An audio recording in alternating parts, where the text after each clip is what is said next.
48 heures. C'est le délai qu'Iran vient d'accorder à l'Arabie saoudite, aux Émirats arabes unis, au Koweït et au Qatar pour prendre une décision qui définira le Moyen-Orient pour les 50 prochaines années.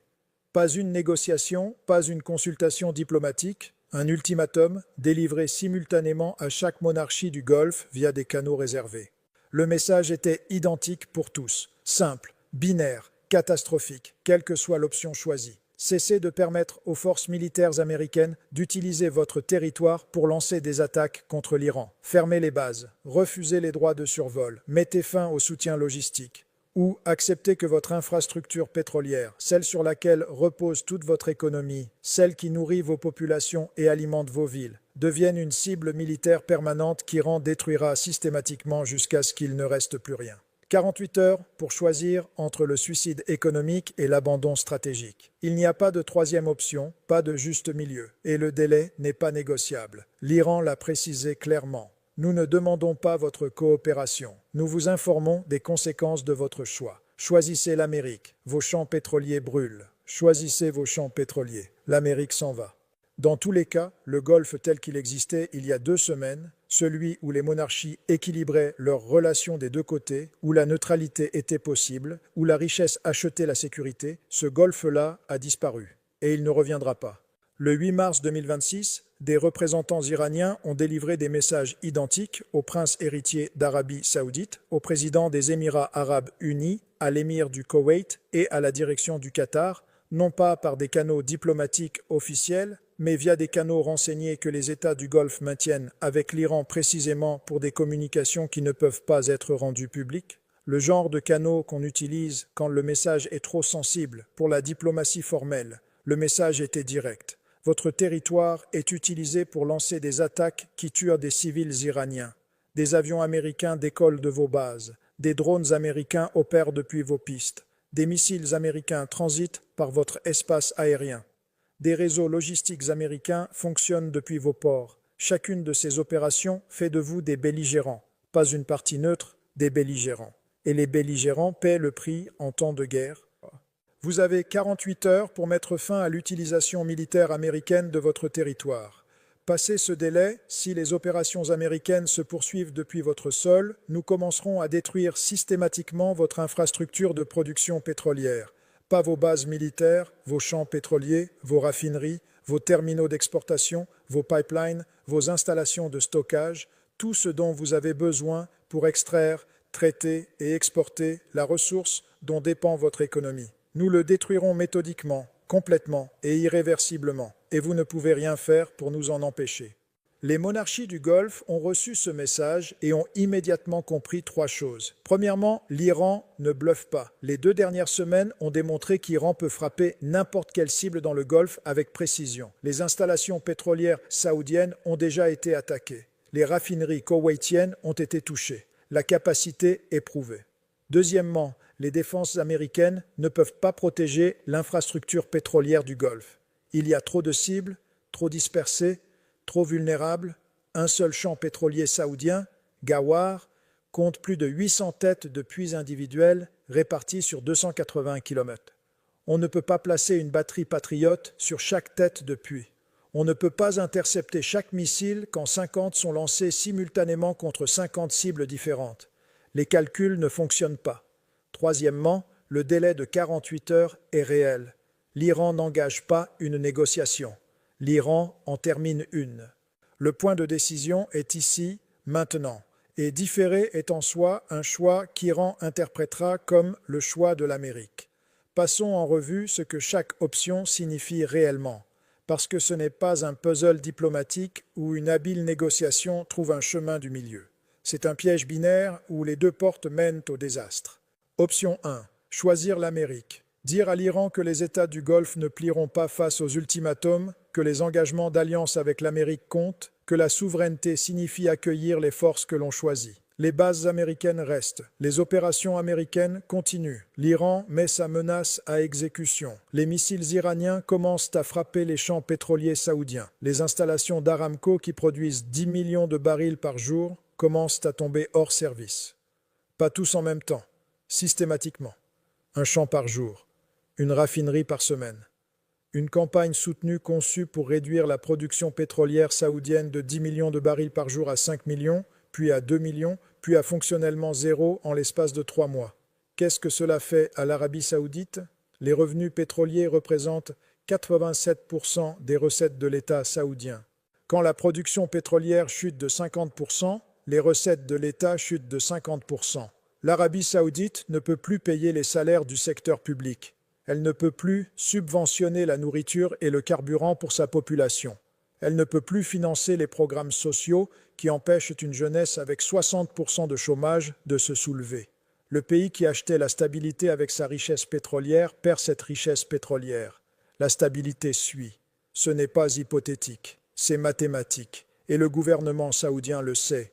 Les Émirats arabes unis font face au même calcul.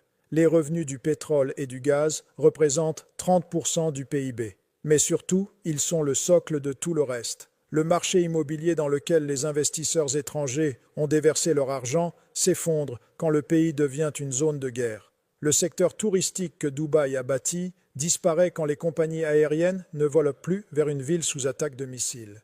L'industrie des services financiers se déplace vers Singapour quand les bombes commencent à tomber.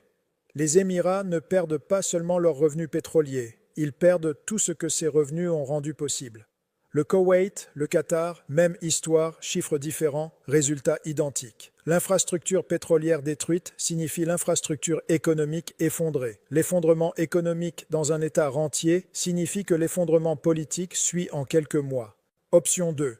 Choisir le pétrole. Dire à l'Amérique que les États du Golfe ne peuvent plus accueillir de forces militaires américaines. Les bases ferment, les survols sont refusés.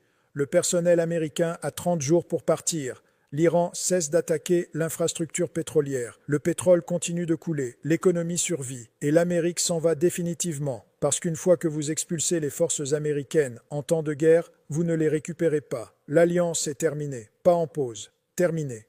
Qu'est-ce que cela signifie stratégiquement? Cela signifie que le Golfe n'a plus aucun garant de sécurité.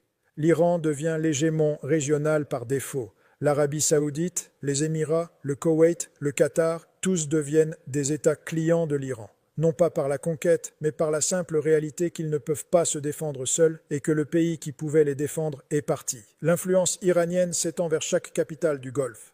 Les préférences iraniennes deviennent la politique du Golfe. Les monarchies qui ont passé 70 ans à s'équilibrer contre la puissance iranienne viennent de lui offrir tout ce qu'elle voulait sans qu'Iran tire un seul coup de feu contre elle. Et l'Amérique perd le Moyen-Orient. Pas une guerre, la région entière.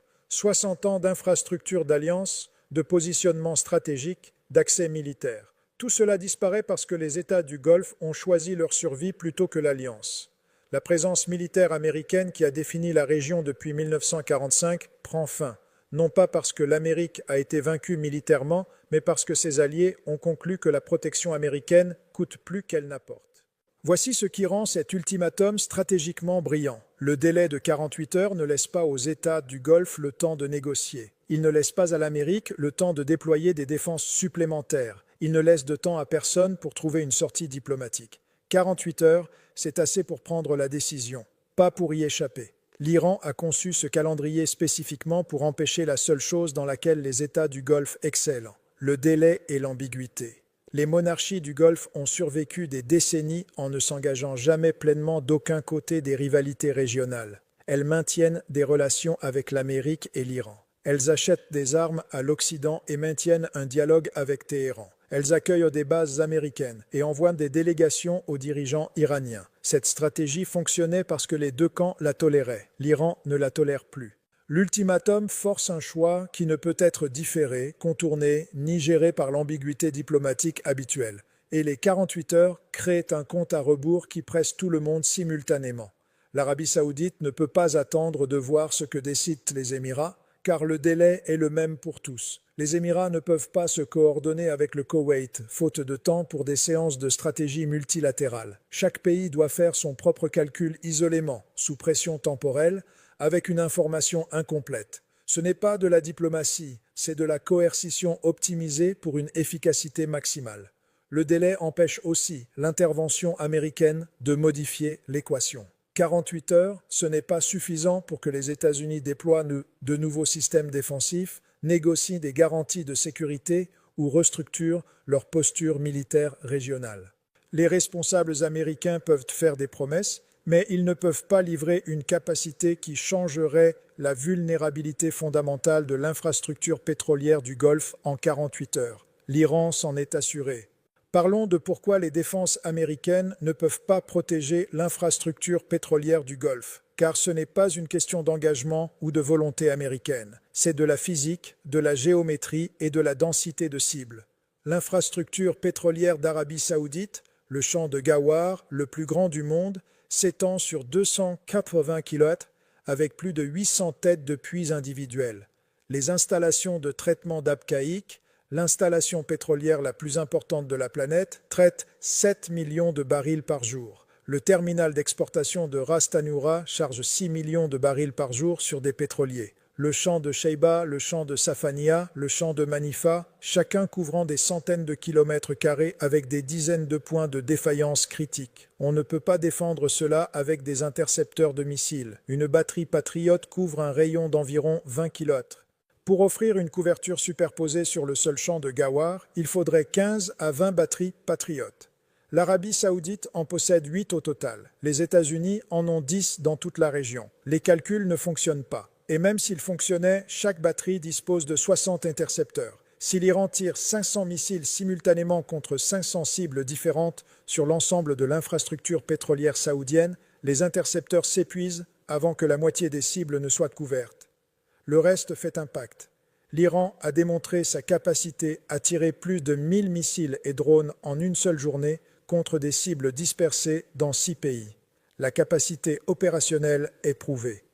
L'infrastructure pétrolière saoudienne est géographiquement plus concentrée que les cibles qu'Iran a frappées la semaine dernière, et elle est plus vulnérable parce que les installations pétrolières ne sont pas blindées contre les attaques de missiles. Une raffinerie n'est pas un bunker militaire, c'est un assemblage de tuyaux, de réservoirs et de systèmes de contrôle conçus pour l'efficacité industrielle, pas pour la survie au combat. Un impact de missile au bon point de jonction peut mettre hors service une installation entière pendant des mois. Les Émirats arabes unis font face au même problème. Géographie plus petite, vulnérabilité identique. Les installations pétrolières d'Abu Dhabi, l'infrastructure portuaire de Dubaï, les usines de traitement de gaz naturel qui font fonctionner le réseau électrique, autant de cibles molles qu'on ne peut défendre de manière complète contre des attaques de saturation. À huis clos, à Riyad, Abu Dhabi, Koweït City et Doha, la même conversation a lieu, celle qui ne peut pas être enregistrée, ni fuitée, ni jamais reconnue publiquement. La conversation où les monarques du Golfe posent à leurs chefs militaires et directeurs du renseignement une question simple. Pouvons-nous survivre si nous choisissons l'Amérique? La réponse qui revient est non. Pas peut-être avec un soutien supplémentaire, pas si les circonstances changent. Non, nous ne pouvons pas défendre notre infrastructure pétrolière contre des campagnes soutenues de missiles iraniens. Les défenses américaines sont déjà épuisées. Les intercepteurs américains sont en baisse. Les systèmes d'alerte précoce américains ont été dégradés. Et même à pleine capacité, les systèmes défensifs disponibles ne peuvent pas protéger le nombre de cibles qu'Iran peut menacer. Deuxième question, pouvons-nous survivre si nous choisissons l'Iran et perdons l'Amérique? La réponse est différente, mais tout aussi sombre. Économiquement, oui. Le pétrole continue de couler, l'argent continue d'arriver. Stratégiquement, non.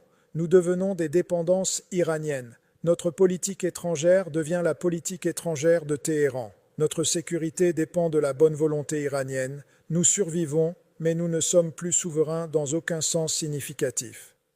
Troisième question, celle que personne ne veut poser, mais à laquelle tout le monde pense. Que se passe-t-il si nous choisissons l'Amérique et que l'Amérique perd? Alors nous obtenons le pire des deux résultats. Notre infrastructure pétrolière est détruite. Notre économie s'effondre.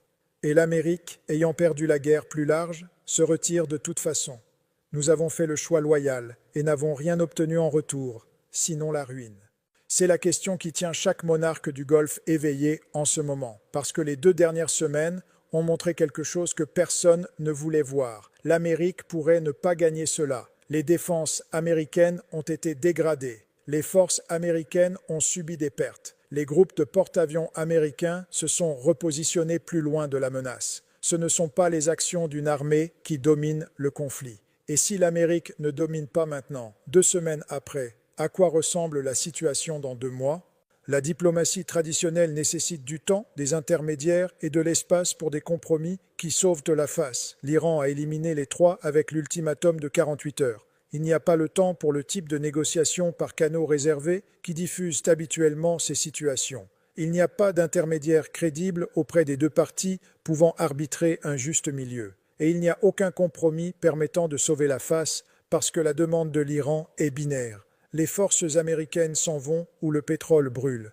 Les États du Golfe ne peuvent pas annoncer publiquement qu'ils se conforment aux ultimatums iraniens. Ce serait une humiliation politique qui saperait la légitimité monarchique.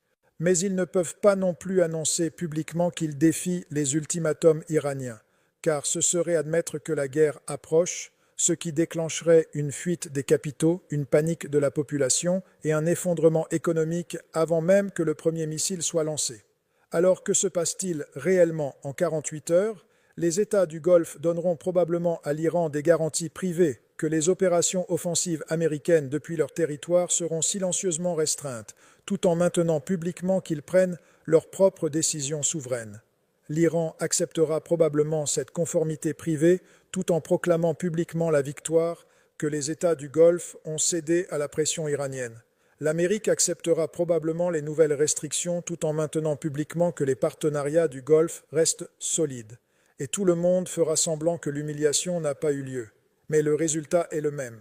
La capacité militaire américaine dans le Golfe vient d'être sévèrement restreinte, non pas par une défaite sur le champ de bataille, mais par une diplomatie coercitive qui a exploité la vulnérabilité fondamentale que les États du Golfe ne peuvent pas résoudre. Leur richesse vient d'une infrastructure qu'ils ne peuvent pas défendre. 48 heures, 2 jours.